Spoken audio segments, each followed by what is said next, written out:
बेल्ट्रॉन का समानार्थी शब्द ही है धांधली सेटिंग, फर्जीवाड़ा, पैसा वसूली गैंग। और कटअप के बराबर मार्क्स लाने वाले हजारों शिक्षक अभ्यर्थी, जो शिक्षक अभ्यर्थी वो बेरोजगार रह गए।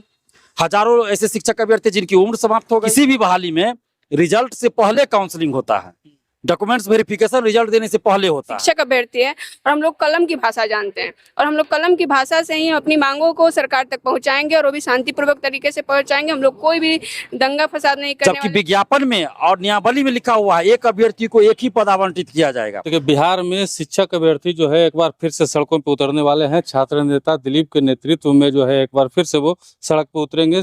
दिलीप जी हमारे साथ हैं, क्या बात हो गया, फिर से सड़क पर उतर रहे हैं आप लोग? देखिए, लाखों शिक्षक अभ्यर्थियों के साथ बीपीएससी और शिक्षा विभाग मिलकर अन्याय कर रहा है, इसलिए हम लोग को अब सड़क पर उतरना पड़ रहा है। टीआरई 1 टीआरई 2 में हजारों सीटें खाली रख दी गई, मल्टीपल रिजल्ट दिया गया, एक अभ्यर्थी का 2-2 3-3 जगह रिजल्ट दिया गया और वो तो कहीं एक जगह नौकरी करेगा और बाकी सीटें खाली हो गई। उसकी वजह से हजारों सीट खाली हो गया।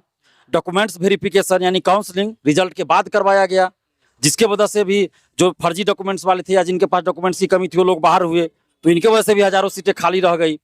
जबकि विज्ञापन में और नियमावली में लिखा हुआ है एक अभ्यर्थी को एक ही पद आवंटित किया जाएगा और किसी भी बहाली में रिजल्ट से पहले काउंसलिंग होता है, डॉक्यूमेंट्स वेरिफिकेशन रिजल्ट देने से पहले होता है। लेकिन बीपीएससी जब सिविल सेवा की बहाली करती है, सिविल सेवा परीक्षा लेती है, तो उसमें रिजल्ट से पहले काउंसलिंग करवाती है। लेकिन वही शिक्षक भर्ती में रिजल्ट के बाद काउंसलिंग हो रहा है और काउंसलिंग शिक्षा विभाग करवा रहा है। कौन सा खेल चल रहा है? तो इसलिए हम लोगों की ये मांग है कि टीआरई 3 में, जबकि विज्ञापन में भी लिखा हुआ है एक अभ्यर्थी को एक पद आवंटित किया जाएगा, तो विज्ञापन का पालन करे बीपीएससी और एक अभ्यर्थी का एक ही जगह रिजल्ट हो, यानी 1 कैंडिडेट 1 रिजल्ट लागू किया जाए और रिजल्ट से पहले काउंसलिंग यानी डीवी कराया जाए, डॉक्यूमेंट्स वेरिफिकेशन कराया जाए और सीटें खाली न रहे। इसके लिए आवश्यक है लाखों शिक्षक अभ्यर्थियों के साथ न्याय हो, क्योंकि टीआरई 1 टीआरई 2 में क्या हुआ, हजारों सीटें खाली रह गई और कटअप के बराबर मार्क्स लाने वाले हजारों शिक्षक अभ्यर्थी, जो शिक्षक अभ्यर्थी वो बेरोजगार रह गए।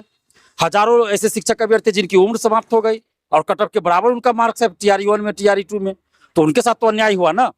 और इसमें भी टीआरई 3 में भी अगर वही प्रक्रिया अपनाई जाती है तो फिर हजारों शिक्षक अभ्यर्थियों के साथ अन्याय होगा। तो इसलिए हम नीतीश कुमार जी से मांग कर रहे हैं कि शिक्षक अभ्यर्थियों के साथ आप न्याय कीजिए और इस बहाली को न्यायपूर्ण बहाली बनाइए। अन्यायपूर्ण बहाली नहीं होना चाहिए, न्यायपूर्ण बहाली हो। इसके लिए 1 कैंडिडेट 1 रिजल्ट लागू करें और साथ में रिजल्ट से पहले काउंसलिंग करवाया जाए। इसी मांग को लेकर हम लोग 12 अगस्त को यानी कि कल सुबह 11:30 बजे बीपीएससी ऑफिस शांतिपूर्वक आंदोलन करने जा रहे हैं और आपके चैनल के माध्यम से तमाम शिक्षक अभ्यर्थियों से अपील कर रहे हैं कि आप लोग आइए, भारी संख्या में आइए और शांतिपूर्वक अपनी बातों को सरकार के सामने, आयोग के सामने रखनी है। और एक जो खबर अभी चल रही है कि बेल्ट्रॉन को जिम्मेवारी दी जा रही है ओएमआर शीट अपलोड करने की, तो अगर उसको जिम्मेवारी दी गई है या देने वाली है बीपीएससी, तो ये बहुत बड़ा अन्याय है शिक्षक अभ्यर्थियों के साथ, घोर अन्याय है। क्योंकि बेल्ट्रॉन का समानार्थी शब्द ही है धांधली सेटिंग, फर्जीवाड़ा, पैसा वसूली गैंग और खुलेआम फोन कर करके पैसा मांगा जाता है बेल्ट्रॉन के द्वारा। तो इसलिए बेल्ट्रॉन को कोई जिम्मेदारी न दे। इसलिए हम शिक्षक अभ्यर्थियों से अपील करते हैं कि आप लोग कल आइए, नहीं तो ये शिक्षक जो बहाली है इसमें बोली लग जाएगी बेल्ट्रॉन के द्वारा। अगर ये खबर गलत है तो बीपीएससी खंडन करे, अगर बीपीएससी खंडन नहीं करती तो इसका मतलब कि खबर सही है। हो सकता है टीआरई 2 में भी इन लोगों ने बेल्ट्रॉन को दिया हो, क्योंकि टीआरई 2 में भी धांधली सेटिंग की बातें बहुत हुई है, तो हो सकता है बेल्ट्रॉन ने किया हो धांधली सेटिंग। तो इसलिए बेल्ट्रॉन को न दिया जाए, हम यही आग्रह कर रहे हैं बीपीएससी से। महिला शिक्षक अभ्यर्थी भी है, हम इनसे जानने की कोशिश करेंगे। क्या नाम है आपका? मेरा नाम खुशबू है। खुशबू।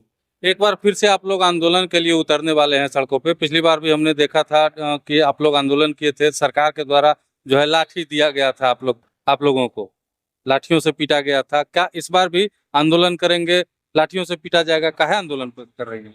नहीं, ऐसा नहीं है। हम लोग लोकतांत्रिक देश में रहते हैं और हम लोग को अपने शांतिपूर्वक तरीके से अपनी मांगे रखने का पूरा हक है और हम अपनी बातों को शांतिपूर्वक तरीके से सरकार तक पहुंचाएंगे। हम लोग कोई नेता नहीं है, कोई यहाँ पे पॉलिटिक्स नहीं खेल रहे हैं कि हम लोग लाठी और बंदूक लेके यहाँ पे आंदोलन करेंगे। हम लोग एक शिक्षक अभ्यर्थी है और हम लोग कलम की भाषा जानते हैं और हम लोग कलम की भाषा से ही अपनी मांगों को सरकार तक पहुंचाएंगे और वो भी शांतिपूर्वक तरीके से पहुंचाएंगे। हम लोग कोई भी दंगा फसाद नहीं करने वाले, कोई भी हिंसा नहीं करने वाले हैं। तो इसलिए हम लोग को पूरा हक है कि हम अपने लोकतांत्रिक तरीके से अपनी बातों को सरकार तक पहुँचाएं। आंदोलन से पहले होना चाहिए कि जो भी अधिकारी हैं, सक्षम जो अधिकारी हैं, उनसे बात किया जाए।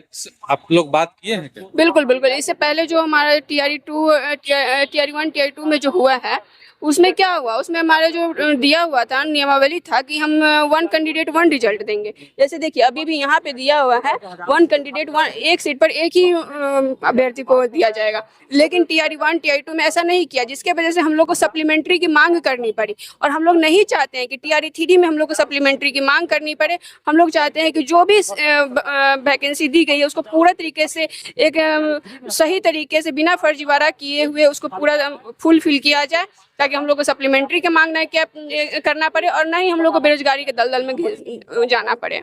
चलिए यहाँ पे देखिए तमाम जो शिक्षक अभ्यर्थी हैं वो मांग कर रहे हैं 1 कैंडिडेट 1 रिजल्ट की मांग कर रहे हैं, और उसके बाद इन लोगों की मांग है कि रिजल्ट से पहले काउंसलिंग कराई जाए। अब देखना होगा सरकार इनकी मांगों को जो है मानती है या नहीं मानती।